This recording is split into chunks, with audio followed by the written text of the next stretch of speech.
ఆదిత్యాయ చ సోమాయ మంగళాయ బుధాయ చ గురుశుక్ర శనిభ్యశ్చ రాహవే కేతువే నమ. ఓం శ్రీ గణేశ శారద మాతృశ్రీ గురుభ్యోం నమ. జూలై 2026 గోచర ఫలాలు ఈరోజు మనం తెలుసుకుందాం. మిత్రులారా, ఈరోజు మనం తులారాశి వారు జూలై 2026లో వారి యొక్క గోచర ఫలాలు ఎలా ఉన్నాయో మనం తెలుసుకోబోతున్నాము. తులారాశి అంటే చిత్త 3-4 పాదాల వారు, స్వాతి 1-2-3-4 పాదాల వారు, విశాఖ 1-2-3 పాదాల వారు, వీళ్ళందరూ కూడా ఈ తులారాశి కిందకి వస్తారు. వీళ్ళ యొక్క గ్రహస్థితులు ఎలా ఉన్నాయో చూసినట్లయితే వీరికి పంచమంలో రాహు ఉన్నాడు లోహమూర్తిగా, షష్టంలో శని సువర్ణమూర్తిగా ఉన్నాడు.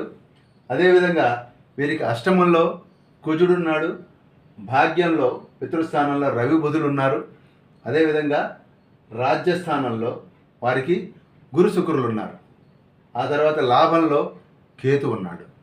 ఇలా మొత్తం కనుక పరిశీలించినట్లయితే వీరికి ఈ నెలలో 1 నుంచి 4వ తారీఖు మధ్య మొదట్లో మనం కనుక గమనించినట్లయితే వీరికి శని చాలా అద్భుతమైనటువంటి ఫలితాలు ఇవ్వబోతూ ఉన్నాడు.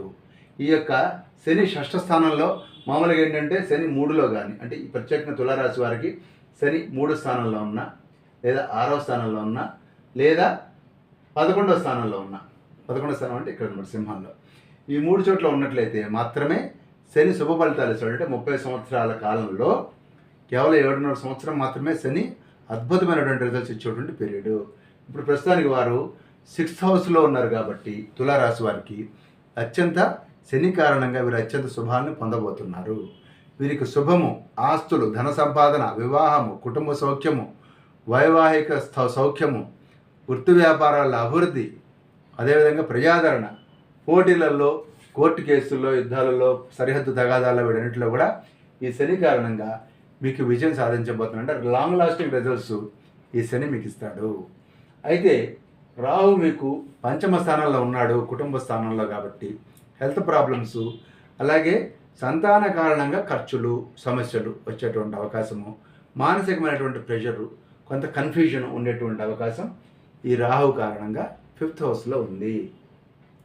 ఆ తర్వాత తీసుకున్నట్లయితే కేతువు మీకు లాభస్థానంలో శుభాన్ని, సౌఖ్యాన్ని, ఆభరణాలని, ఆస్తి సంపదలను, లాభాలని, విలాస వస్తు లాభాన్ని, ఆరోగ్యాన్ని, కార్యసిద్ధిని, ఇవన్నీ కూడా మీకు కేతువు లాభాలను వండి ఇవ్వబోతున్నాడు. ఈయన కూడా అంతే, కేతువు కూడా 3 స్థానాల్లోనే బెటర్ రిజల్ట్స్ ఇస్తాడు. 3, 6, 11లో వస్తుంది. కానీ 11లో ఉన్నాడు కాబట్టి హీఈస్ గివింగ్ హిస్ బెస్ట్ అనమాట. శని గారు కానివ్వండి, ఇటు కేతువు కానివ్వండి, మీకు చాలా చక్కని రిజల్ట్స్ ఇస్తున్నారు. మరి కొన్ని గ్రహాలు నెగిటివ్గా ఉన్నాయి, మిగిలినవన్నీ కూడాను. అవును, మీకు గురువు కానీ, కుజుడు కానీ, రవి కానీ, బుధుడు కానీ, శుక్రుడు కానీ, ఈ 5 గ్రహాలు కూడా మీకు నెల మొదట్లో చాలా నెగిటివ్గా ఉన్నాయి. వీటి వల్ల మనం జాగ్రత్తగా ఉండాలి.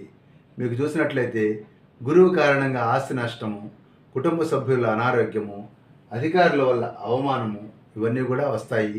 చికాకులు ఉంటాయి. మీరు ఉనికికి చేటు, అంటే మీ స్థానం భ్రంశం, స్థానం మార్పు చేయొచ్చు, దూరంగా ఉండాల్సి వస్తుంది. క్యాంపులు కానివ్వండి, ట్రైనింగ్స్ కానివ్వండి, ట్రాన్స్ఫర్స్ కానివ్వండి, వీటన్నిటిని కూడా గురువు మీకు కారణం అయ్యేటువంటి అవకాశం ఉంది. అయితే ఆయన రజతమూర్తిగా ఉన్నాడు కాబట్టి అది కొంత నెగిటివ్స్ని పాజిటివ్ చేసేటువంటి అవకాశం ఈ యొక్క గురువు కారణంగా ఉంది. ముఖ్యంగా వీరికి అష్టమంలో కుజుడు ఉన్నాడు. ఈయన వల్ల జాగ్రత్తగా ఉండాలి. రుణబాధలు, లోన్స్ ప్రాబ్లమ్స్, జ్వరాలు, చిన్న చిన్న గాయాలు, దెబ్బలు, అదేవిధంగా ట్రాన్స్ఫర్స్, దూర ప్రాంతాలు నివసించడం చాలా ఇబ్బందికరంగా ఉంటుంది ఈ కుజుడి యొక్క అష్టమ స్థితి. అదేవిధంగా 9వ స్థానంలో ఉన్నటువంటి రవి బుధులు కూడా మిమ్మల్ని ఊరికనే చికాకు పెడతారు. రవి వలన తండ్రితోటి, పెద్దలతోటి కూడా సమస్యలు వస్తాయి. ఊరిన కుటుంబ సభ్యుల నుంచి దూరంగా వెళ్ళటం కానీ, అదేవిధంగా మనస్సుకి ఏదో ఆలోచన. మరో పక్కన బుధుడు అక్కడే ఉన్నాడు, ఆయన సోమర్తనం ఇస్తాడు, ఎందుకు ముందుకు పోనివాడు, చూద్దానని పోస్ట్ పోన్ చేస్తూ ఉంటారు. మీరు ఖర్చులు ఉంటాయి, విఘ్నాలు ఉంటాయి, ప్రయాణంలో ఇబ్బంది, అపకీర్తి, అగౌరవం లాంటివి కూడా ఈ బుధుడి కారణంగా వచ్చేటువంటి అవకాశం ఉంది. అయితే మీకు మళ్ళీ ఇక్కడ శుక్రుడు ఉన్నాడు ఒక పక్కన, ఈయన కూడా 10వ స్థానంలో ఉన్నాడు. ఈ శుక్రుడు కూడా అశుభాన్ని, విరోధాలని, అదేవిధంగా ధన నష్టాన్ని, కోర్టు కేసుల్లో నెగిటివ్ రిజల్ట్స్ని, అధికారులతో సమస్యల్ని, ఇవన్నీ కూడా శుక్రుడు ఇవ్వబోతున్నాడు. ఓవరాల్గా వీరి నెలలో ఉన్నటువంటి ఫలితాలు చూసినట్లయితే ఒకటో తారీఖు నుంచి 4వ తారీఖు వరకు కేవలము శని కేతువు మాత్రమే అనుకూలంగా ఉన్నారు. అయితే 5వ తారీఖు వచ్చేసరికి వీరికి శుక్రుడు అనుకూలమైనటువంటి స్థితిలో వచ్చి మీకు ఈ శుక్రుడు ఇప్పటిదాకా నెగిటివ్ రిజల్ట్స్ గురించి చెప్పాను నేను. 10లో ఉన్నాడు, కోర్టు కేసుల నష్టం, అగౌరవం, ఇవన్నీ 4వ తారీఖు వరకే. 5వ తారీఖు వచ్చేసరికి ఇతడు అత్యంత అనుకూలమైనటువంటి రిజల్ట్ ఇస్తాడు. శుభము, ధనలాభము, ఆస్తి సంపదలు, క్షేమము, ఐశ్వర్యము, బంధుమిత్రుల లాభం, వివాహాలు, శుభకార్యాలు, అలాగే కీర్తి ప్రతిష్టలు, తేజవృద్ధి, మధుర పదార్థాల భక్షణ, అంటే మంచి ఫుడ్, టేస్టీ ఫుడ్, ఇవన్నీ కూడా శుక్రుడు మీకు 5 నుంచి 16వ తారీఖు వరకు ఇస్తున్నాడు. దానికి తోడు ఏదో మనకి అగ్నికి వాయువు తోడే ఆడినట్టు 9లో ఉన్నటువంటి రవి కూడా ఆయన కూడా 10లోకి వచ్చేస్తాడు 17వ తారీఖు నుంచి, అంటే సెకండ్ హాఫ్లో. ఆయన రాగానే మీకు ఆస్తిలో, ధనంలో అభివృద్ధి, కార్యజయము, బంధుమిత్ర సమాగమం, వృత్తి వ్యాపారాల అభివృద్ధి, గౌరవ సత్కారాలు, పెద్దల యొక్క దర్శనము, ప్రియ భాషణము, శత్రు విజయం, ఇవన్నీ కూడా మీకు రవి కూడా ఇవ్వబోతున్నారు.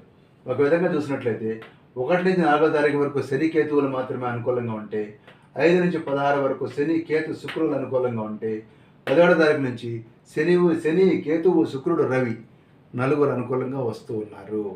మనకి జాతకాల తమాషా ఏంటంటే, ఒక చోట గ్రహచారంలో కానివ్వండి, గోచారంలో కానీ ఒకళ్ళు చాలా నెగిటివ్ ఇస్తాడు అనుకుంటాం, కానీ ఒక్కళ్ళు పట్టుకుని నిలబడతారు. మళ్ళీ ఇవన్నీ సమస్యల్ని ఒక్కళ్ళు మోస్తారు. ఏ గురువు, ఏ శనో ఒక్కళ్ళే మోసేసి ఈ నెగిటివ్స్ అన్నీ నల్లిఫై అవుతుంటాయి. మీరు చాలా కష్టాలు వస్తాయి అనుకుంటారు, కష్టాలు రావు. అయితే ఒక్కసారి చాలా సుఖాలు వస్తాయి అనుకుంటాం, సుఖాలు రావు. ఏమిటంటే 1-2 గ్రహాల మొత్తాన్ని మార్చేస్తాయి. ఇక్కడ మీకు అత్యంత అనుకూలంగా శని ఉండటం, కేతు ఉండటం, ముఖ్యంగా శని భగవానుడు ఉండటం వల్ల మీరు చాలా లాంగ్ పెండింగ్ ఇష్యూస్ని మీరు సాల్వ్ చేసుకుంటూ ముందుకు వెళ్తూ ఉంటారు, అభివృద్ధి చెందుతూ ఉంటారు. కాకపోతే ఓవరాల్గా తీసుకున్నట్లయితే అనేక చిన్న చిన్న గ్రహాలు మనకి ప్రతికూలంగా ఉన్నాయి కాబట్టి మీరు మన అన్ని రకాలైనటువంటి గ్రహాలకు సంబంధించి మీరు నవగ్రహ స్తోత్రం చేయటం కానివ్వండి, లేదా ఇష్టదేవత ఆరాధన, లేదా ఒక నామం తీసుకొని ఆ నామాన్ని సిన్సియర్గా ఇంకా జపించినట్లయితే నెగిటివ్ రిజల్ట్స్ను కూడా కొంతవరకు నలిపి అయ్యేటువంటి అవకాశం ఉంది. స్వస్తి.